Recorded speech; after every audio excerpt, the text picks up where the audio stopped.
Hello everyone, welcome back to my channel. তো তোমরা আগের ব্লগটা যেখান থেকে শেষ করেছিলে, আজকের ব্লগটা আমি সেখান থেকেই আবার শুরু করছি। তোমরা আগের বিয়ের ব্লগটা দেখিয়েছিলে যে আমার গাঁটছড়া বাঁধা হচ্ছে আর রাত্রের বিয়েটা চলছে। তো রাত্রের বিয়ের এইটুকু অবধি আমি শেষ করে দিয়েছিলাম ব্লগটাকে। তারপরে ভাবলাম আরও একটা পার্ট তোমাদের সাথে শেয়ার করি, যেটাতে আমি শেয়ার করব সকালবেলার বিয়েটা পুরোটাই। তো চলো তোমরা দেখতে থাকো পুরো ভিডিওটা, কি হয় সবটাই তোমাদের সাথে শেয়ার করব। আর আগের পার্টে তোমরা তো এটা দেখিয়েছিলে যে আমাদের গাঁটছড়া বাঁধা কমপ্লিট হয়ে গেছে। তারপরে দেখো আমাদের এখানে আরও কিছু যেগুলো রিচুয়ালস ছিল সেগুলো কমপ্লিট করে রাত্রের বিয়ে আপাতত সম্পন্ন হয়েছে। এখানে কিন্তু আমাদের ফটোশ্যুট হচ্ছিল, তো ফটোশ্যুট কমপ্লিট করে এরপর আমরা ভিতরে চলে যাব রুমের ভিতরে। আজকের মতো রাত্রের বিয়ে আমাদের কমপ্লিট হলো। এরপরে কিন্তু আমাদের আরও বাকি যা যা কিছু হয় তোমাদের সাথে সবটাই আমি শেয়ার করব, তোমরা দেখতে থাকো।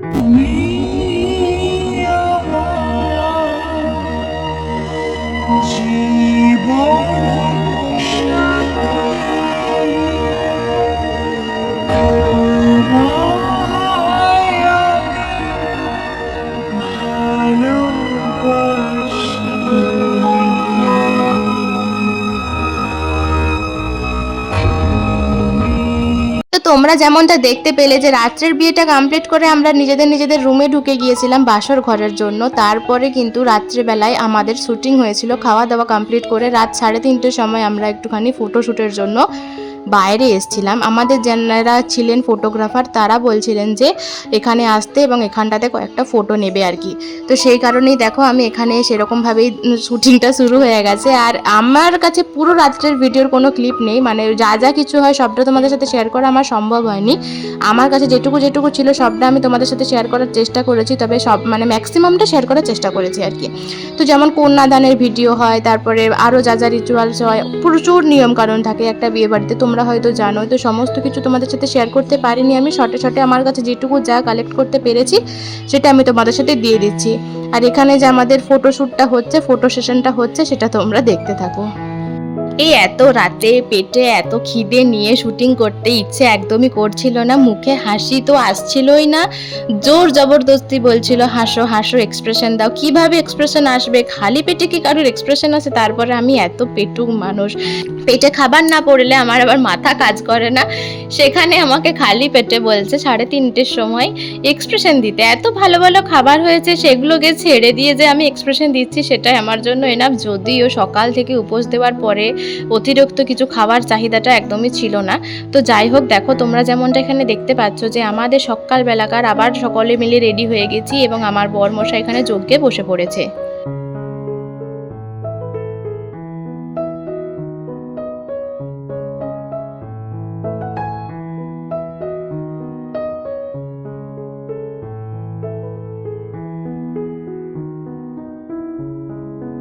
আমাদের সকাল থেকেও কিন্তু প্রচুর নিয়মকানুন থাকে, যেহেতু আমরা প্রচুর রাত করে বিয়েটা কমপ্লিট করেছিলাম সেই কারণে আমরাও সকালবেলা উঠতে প্রচুর দেরি করেছিলাম। 7:30 থেকে 8টার মধ্যে ঘুম থেকে উঠেছিলাম, যদিও আরও সকাল উঠে গিয়ে বিয়েতে বসে যেতে হতো। কুসুমডিগা মানেই হচ্ছে সূর্য উদয়ের সময় সিঁদুর দান, কিন্তু সেটা একদমই আমাদের হয়নি, কারণ আমরা সেদিনে প্রচুর রাত করে মানে ভোরবেলার দিকে শুতে গিয়েছিলাম বলতে পারো। তাহলে আর কীভাবেই বা আমরা সকাল উঠবো এবং কীভাবেই বা আমরা সকাল সমস্ত কিছু কমপ্লিট করবো বলতে পারো।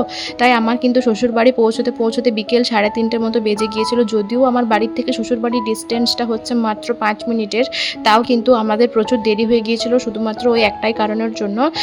আসলে আমাদের মানে প্রচুর লেট করে বিয়েটা যেহেতু কমপ্লিট হয়েছিল, আমরা সকাল উঠেওছি, তারপরে রেডি হয়েছি, অল্প স্বল্প খাবার দাবার ও খেয়েছে। আমি সেরকম কিছু খেতে পারিনি, কারণ আমার প্রচুর শরীর খারাপ লাগছিল।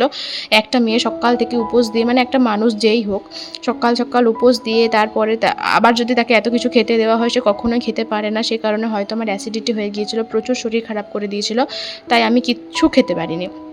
তো এইটা হচ্ছে খই পোড়ানো বলে আমাদের। তোমাদের কাদের এই নিয়মটা আছে জানিও। আমাদের এখানে খই পোড়ানো হয়, যে দাদা বা ভাই থাকে তাদেরকে কিন্তু এভাবে বোনের হাতে খই দিতে হয় এবং দুজন মিলে এভাবে খইগুলোকে মানে আগুনের মধ্যে ফেলে পুড়িয়ে দিতে হয়। তো এটাই হচ্ছে খই পোড়ানোর নিয়ম। তো তোমাদের কাদের এইসব নিয়মকানুন আছে কিন্তু জানিও।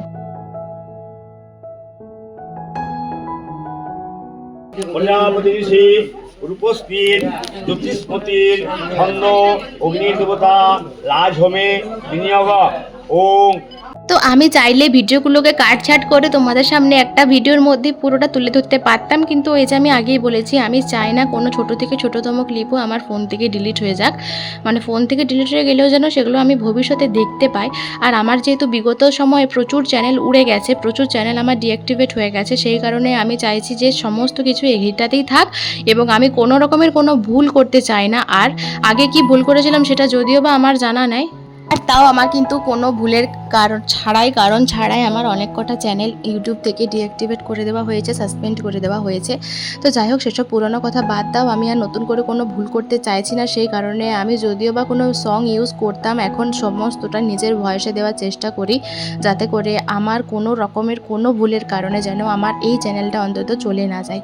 তো দেখো, আমাদের সকালবেলা যে সমস্ত নিয়মকানুন থাকে, প্রায় 9টার থেকে বিয়েতে বসেছিলাম, 11টা পর্যন্ত এইসব নিয়মকানুন চলেছে, যাগযজ্ঞ হয়েছে এবং তারপরে অবশেষে সেই শেষ মুহূর্ত চলে এসেছে, যেই মুহূর্তটার জন্য হয়তো সকলে মিলে এতক্ষণ ধরে অপেক্ষা করেছিল, বিশেষ করে আমরা দুজন। যাই হোক, তোমরা এই মুহূর্তটা কিন্তু উপভোগ করো।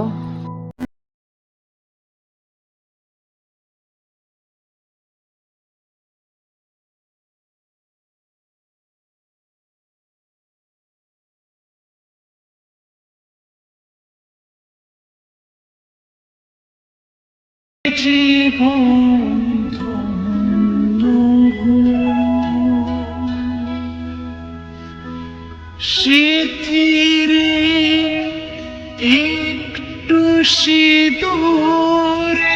ব্যাস, আবার কি কুমারী থেকে হয়ে গেলাম শ্রীমতী, পুরো লুকটাই চেঞ্জ হয়ে গেল। এতক্ষণ একটা অন্য রকম লুক লাগছিল, কিন্তু এখন সিঁদুরটা মাথায় ওঠার পরে যেন অন্য রকমেরই একটা দেখতে লাগছে।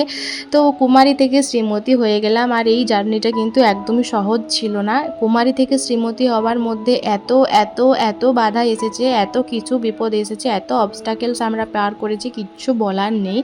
যাই হোক, সে সমস্ত পুরনো কথা আমরা ভুলে যাচ্ছি, সমস্ত কিছু আজকে ভুলে যাচ্ছি। আজকে শুধুই আনন্দের দিন, আজকে শুধুই হচ্ছে সমস্ত কিছু উপভোগ করার দিন।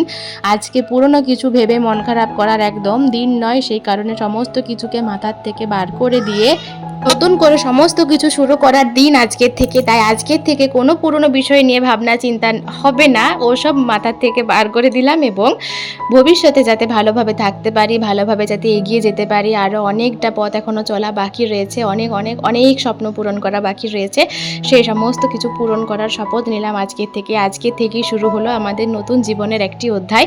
তো তোমরা সবাই আশীর্বাদ করো যেন আমরা দুজনে এইরকমই ভালো থাকতে পারি, সবাইকে নিয়ে যেন আমরা চলতে পারি। ব্যাস এইটুকুই চাওয়া ভগবানের কাছে এবং তোমাদের কাছ থেকে।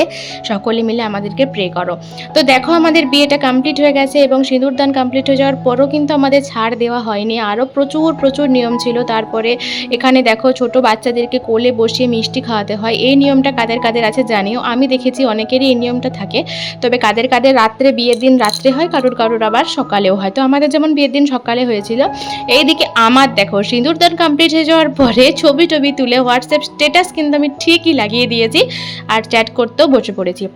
তো আমাদের যজ্ঞ কিন্তু এখনও বন্ধ হয়নি, আমাদের বিয়ের নিয়ম কানুন এখনও বাকি রয়েছে, কিছু বাকি রয়েছে, বেশি কিছু আর বাকি নেই, অল্প কিছুই বাকি আছে। তো এখানে যজ্ঞ হচ্ছে, সেটার এবারে যজ্ঞর আগুনটাকে নিভিয়ে দেওয়া হবে। আর আমাদের এখানে সমস্ত কিছু বিয়ে কমপ্লিট, মানে কমপ্লিটলি বিয়েটা কমপ্লিট হলো আমাদের এখানে। আর বিয়ে কমপ্লিট হয়ে যাওয়ার পরে আমরা এখন সকলের বড়দের আশীর্বাদ নেব এবং ভগবানের কাছে আশীর্বাদ নিতে যাচ্ছি, যেহেতু নতুন জীবনে পা রাখতে চলেছি কোথায়, নতুন জীবনে পা দিয়েই ফেলেছি। তো নতুন জায়গায় যাব, নতুন জীবনে পা দিয়ে ফেলেছি। তো সকলের আশীর্বাদ, বিশেষ করে ভগবানের আশীর্বাদ তো একান্তই কাম্য, সেই কারণে আমরা যাচ্ছি। আর সত্যি কথা বলতে, আমার বড় বৌদি কিন্তু সব সময় আমার পাশে ছিল, ও না থাকলে আমি সত্যি কিচ্ছু বুঝতে পারতাম না কি করতে হয় না হয়। তো এখানে দেখো, আমরা দুজনে আমাদের ঠাকুর ঘরে ভগবানের আশীর্বাদ নিতে চলে এসেছি। আজকের ব্লগটা হয়তো আমি এই পর্যন্তই রাখছি, দেখা হচ্ছে নেক্সট পার্টি বিদায় এবং বধূবরণের ব্লগ নিয়ে। টাটা।